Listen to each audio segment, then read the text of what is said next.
dapat bertemu Anda kembali. Semoga masih terus bersemangat dalam menimba ilmu, menambah pengetahuan. Kali ini bersama-sama kita akan berdiskusi lebih mendalam tentang perspektif ekonomi perdagangan karbon bagi Indonesia.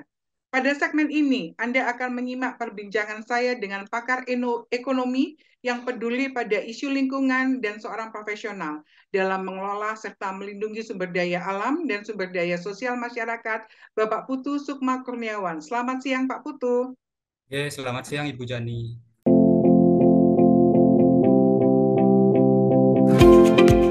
Para pembelajar yang budiman, saat ini semua negara di dunia bergerak dan maju menuju titik yang sama, yaitu mengupayakan penyelamatan bumi dan kehidupan manusia dari bencana yang pasti timbul jika perparahan akibat perubahan iklim dan pemanasan global tidak kita hambat lajunya.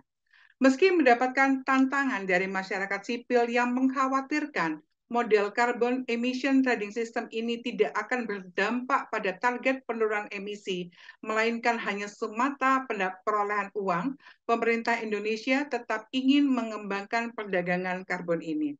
Pak Putu, dapatkah dielaborasi resistensi dan pertentangan di masyarakat seperti apa yang mencuat saat ini?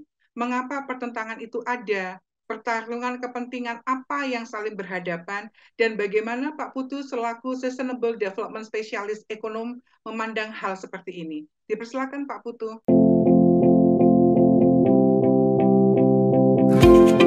Oke, terima kasih Ibu Jani. Mungkin saya bisa sampaikan beberapa kritik gitu Bu, atau pertentangan yang ada di akademisi ataupun di komunitas sosial terkait emisi karbon ini Bu. Mungkin yang pertama dari organisasi nirlaba ya Bu, atau organisasi yang memang peduli pada isu-isu lingkungan. Jadi mereka menganggap bahwa perdagangan karbon ini adalah sarana cuci tangan begitu dari perusahaan. Jadi perusahaan dengan eksternalitas negatif yang besar atau menghasilkan emisi yang besar, mereka cukup membayar begitu saja kepada proyek-proyek di negara berkembang untuk emisi karbon tanpa tahu seterusnya atau keberlanjutan proyek tersebut seperti apa. Nah, kritik ini diberikan ketika mereka tidak mau atau perusahaan ini tidak mau menginvestasikan dananya untuk misalkan pengendalian limbah dari aktivitas produksinya, kemudian penggunaan energi terbarukan atau energi bersih atau hak-hak sosial pekerja. Jadi mereka tidak menggunakan dananya untuk kepentingan mereka sendiri, tapi mereka membayar keluar. Jadi ibaratnya ini sebagai sarana cuci tangan seperti itu, Bu. Kalau menurut pendapat dari beberapa organisasi nirlaba.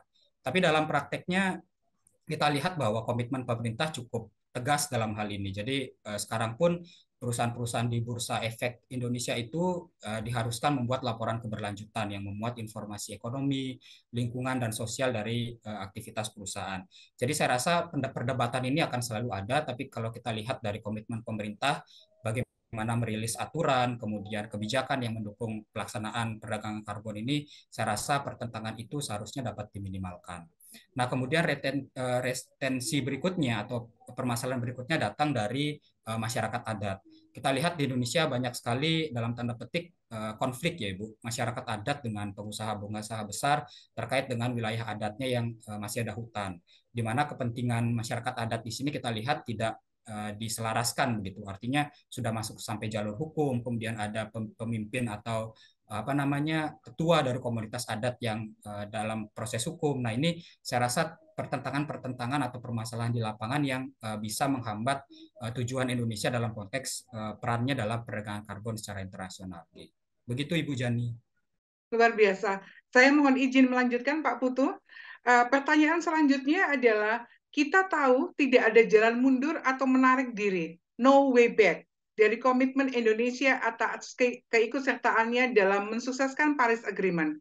Menurut Pak Putu, hal-hal apa saja yang perlu dilakukan pemerintah Indonesia dalam konteks pertanyaan sebelumnya, menangani masalah-masalah yang dihadapi sekarang, dan bagaimana kiat sukses Indonesia untuk terus bisa memenuhi komitmennya secara internasional. Oke, terima kasih Bu. Mungkin beberapa hal yang bisa dilakukan yang pertama adalah membangun komunikasi ya Bu dengan seluruh pemangku kepentingan baik dengan pengusaha, baik dengan komunitas adat ataupun organisasi-organisasi nirlaba yang memang memiliki kepedulian yang tinggi pada isu-isu lingkungan. Nah, kita lihat bahwa selama ini memang penyusunan kebijakan, peraturan itu kan terkadang tidak melibatkan banyak pemangku kepentingan. Jadi ketika peraturan itu dirilis, pemangku kepentingannya bertanya, kenapa isi dari peraturannya seperti itu. Nah, mungkin yang pertama yang bisa dilakukan adalah membangun komunikasi yang baik dengan seluruh stakeholder dalam isu-isu mengenai perdagangan karbon ini. Kemudian yang kedua yang menurut saya sangat penting itu adalah rilisnya peraturan pemerintah daerah, Bu, terkait dengan dukungan terhadap isu emisi karbon ini. Kita lihat bahwa seluruh peraturan di Indonesia yang terkait dengan emisi karbon ini seluruhnya berada pada level nasional. Belum terlihat adanya peran atau keterlibatan dari pemerintah daerah dalam isu-isu ini. Nah, ini beberapa contoh juga, misalkan daerah di Kalimantan atau di Sumatera yang punya luas hutan hijau, itu bisa pemerintah daerahnya terlibat dalam isu ini.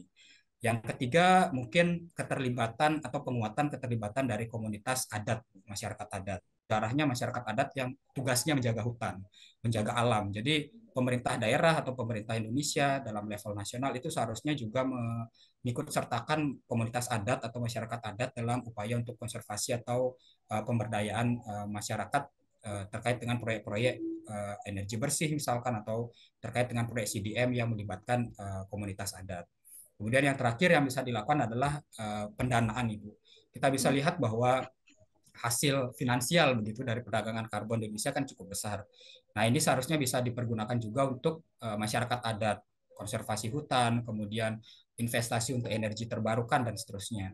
Jangan sampai finansial yang kita dapat dari perdagangan karbon dipergunakan untuk hal-hal yang di luar kepentingan dari isu lingkungan dan sosial. Jadi menurut saya ada 4 hal tersebut yang bisa dilakukan pemerintah Indonesia agar tetap komitmen terhadap isi Paris Agreement dan juga menunjukkan reputasi dan komitmen kita terhadap isu emisi perdagangan karbon ini kepada dunia internasional. Begitu Ibu Jani. Luar biasa, sangat mengesankan. Penjelasan yang komprehensif dan tuntas. Terima kasih disampaikan kepada Bapak Putu Sukma Kurniawan atas pemaparan yang demikian mencerahkan dan saya yakin sangat mudah dicerna oleh para pembelajar MOOC. Semoga perbincangan ini bermanfaat. Sampai jumpa.